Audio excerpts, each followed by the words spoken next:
Hello दोस्तों, नमस्कार। कैसे हैं आप लोग। दोस्तों, आज की वीडियो में हम बात करने वाले हैं LM2596 आईसी के बारे में। आप ये जो आईसी देख रहे हैं, इसका नंबर है LM2596। 5 पिन की आईसी है। इस आईसी का वर्किंग क्या है, यह कैसे काम करता है, इस आईसी को कितना इनपुट देना पड़ता है और हमें कितना आउटपुट मिलता है, इस आईसी के पूरी सर्किट के बारे में समझेंगे और पाँचों पिन के बारे में समझेंगे। पाँचों पिन का क्या काम होता है। दोस्तों, अगर आप इस आईसी के बारे में पूरी तरह से समझ जाते हैं तो इस आईसी को खरीद कर ये बक कन्वर्टर आप अपने घर पर खुद ही बना सकते हैं। और दोस्तों, साथ ही साथ हम ये भी जानेंगे कि आईसी मार्केट में कितने टाइप्स की आती है। आज की वीडियो में इस आईसी के बारे में पूरी जानकारी मिलने वाली है। वीडियो स्टार्ट करने से पहले दोस्तों, अगर आपने मेरा चैनल सब्सक्राइब नहीं किया है तो प्लीज़ मेरे वीडियो को लाइक करें और मेरा चैनल सब्सक्राइब करें, जिससे मैं जो भी वीडियो बनाऊँ वो आपके पास सबसे पहले पहुँचे। तो आइए दोस्तों, वीडियो स्टार्ट करते हैं।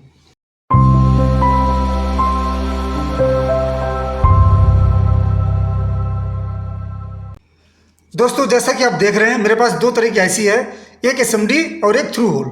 सबसे पहले आप ये समझ लें कि एसएमडी और थ्रू होल दोनों टाइप्स की आईसी आती है। दोस्तों, सबसे पहले समझते हैं इस आईसी को कितना इनपुट दिया जाता है और कितना आउटपुट हमें मिलता है। इसका जो इनपुट वोल्टेज है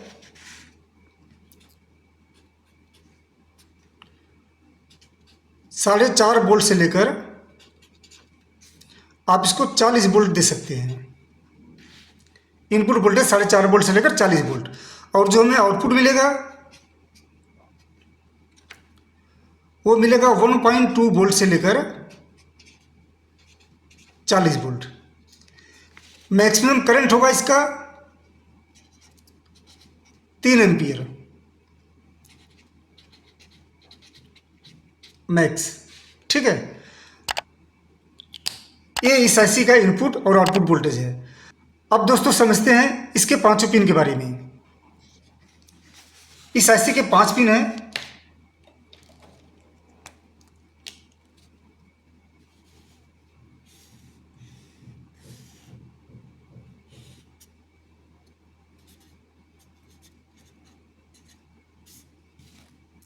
वन, 2, 3, 4 और 5।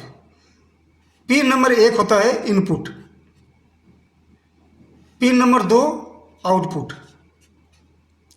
Pin number 3 ground, pin number 4 feedback,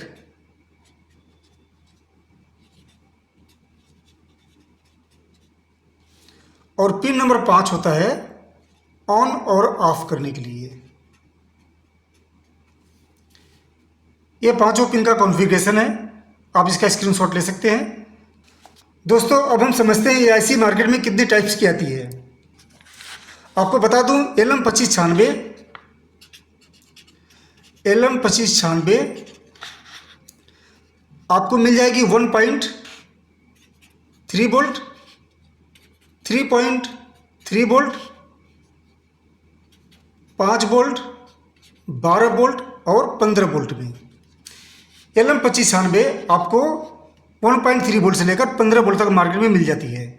आप इनमें से कोई भी मार्केट से ले सकते हैं जितनी वोल्ट की आपको ज़रूरत पड़े। ठीक है, इसके बाद जो आखिरी आता है वो होता है एडजस्टेबल।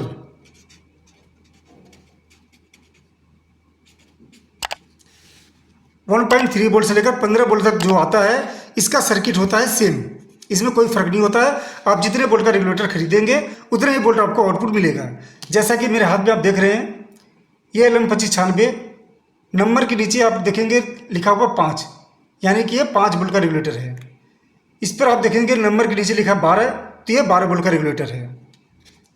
जितने वोल्ट का आप रेगुलेटर खरीदते हैं उतने ही वोल्टेज आपको आउटपुट मिलेगा। और अगर आप एडजस्टेबल खरीदते हैं तो 1.3 वोल्ट से लेकर आपको 40 वोल्ट तक आउटपुट मिल जाएगा। मैक्सिमम 3 एम्पियर करंट तक मिलेगा आपको। अब हम समझते हैं कि इसकी सर्किट कैसे बनता है।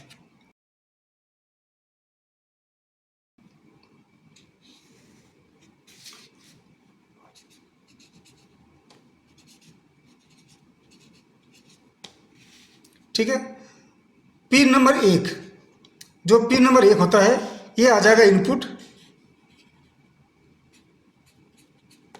और इनपुट वोल्टेज आप दे सकते हैं 4.5 वोल्ट से लेकर 40 वोल्ट तक। पिन नंबर 1 पर एक कैपेसिटर लगाकर आप ग्राउंड कर देंगे और यहीं पर एक पीएफ लगाकर भी ग्राउंड कर देंगे आप। ये हो गया पिन नंबर 1। पिन नंबर 3 और पिन नंबर 5। पिन नंबर 3 को आप ग्राउंड कर देंगे। पिन नंबर 5 को अगर आपको यूज करना है तो आप इसको ऑन ऑफ के लिए यूज कर सकते हैं, नहीं यूज करना है तो आप इसको डायरेक्ट ग्राउंड कर सकते हैं। ठीक है, अब बचा पिन नंबर 4 और पिन नंबर 2।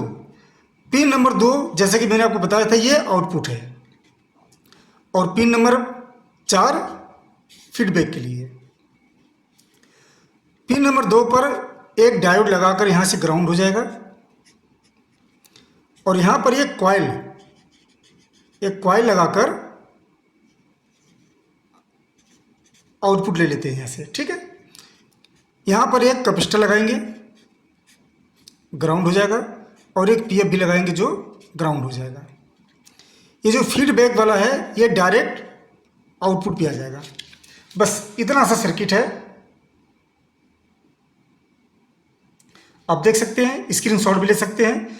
बस इतना सा सर्किट है और सर्किट कंप्लीट है। ये जो आप सर्किट देख रहे हैं ये फिक्स रेगुलेटर के लिए है। आप जितना वोल्ट का रेगुलेटर लेंगे उतना ही वोल्टेज यहाँ पे आउटपुट आपको मिलेगा। दोस्तों आप समझते हैं कि जो एडजस्टेबल आईसी है उसकी सर्किट कैसे होगी। एडजस्टेबल आईसी की सर्किट सेम होती है, थोड़ा सा फर्क होता है।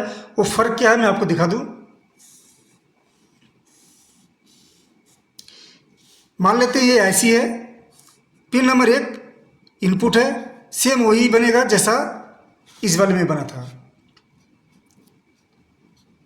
इनपुट। इस पर कोई फर्क नहीं होगा। वोल्टेज भी आपको उतना ही देना है, 4.5 वोल्ट से लेकर 40 वोल्ट तक। यहाँ पर एक कैपेसिटर लगेगा और ग्राउंड हो जाएगा, साथ में एक पीएफ लगाकर भी ग्राउंड कर देंगे। पिन नंबर 3 पिन नंबर 5 ये ग्राउंड हो जाएगा। पिन नंबर 2 आउटपुट, यहां पर एक कैपेसिटर और पीएफ से ग्राउंड करेंगे आप। यहां पर एक डायोड से ग्राउंड कर देंगे आप। और पिन नंबर 4 जो फीडबैक है, यहां पर अब सर्किट थोड़ी सी चेंज हो जाएगी। आप जैसा कि यहां देख रहे हैं कि जो फीडबैक है ये डायरेक्ट आउटपुट पे आ गया है। यहां पर ऐसा नहीं है। यहां पर क्या होगा कि एक रेजिस्टेंस से हम ग्राउंड करेंगे, ये ग्राउंड हो जाएगा, और दूसरा रेजिस्टेंस ये आ जाएगा आउटपुट पर, और ये जो रेजिस्टेंस होगा ये वेरिएबल होगा। बस इतना फर्क है। अब इस वेरिएबल रेजिस्टेंस को एडजस्ट करके आप जो आउटपुट यहाँ से लेना चाहते हैं वो आपको आउटपुट यहाँ मिल जाएगा। दोनों सर्किट में कोई खास फर्क नहीं है। आप ये देखेंगे ये सिंपल सा है, इसका जो फीडबैक है डायरेक्ट आउटपुट पे आ गया, लेकिन इसका जो फीडबैक है एक रेजिस्टेंस लगाकर ग्राउंड कर देंगे, दूसरा आउटपुट पर दे देंगे, और जो रेजिस्टेंस आउटपुट पे जा रहा है ये वेरिएबल होगा, जिससे हम एडजस्ट कर लेंगे कि हमें कितना आउटपुट चाहिए। बस इतनी सी सर्किट है और इसके अंदर कुछ भी नहीं है। तो आज की वीडियो में बस इतना ही दोस्तों, नमस्कार।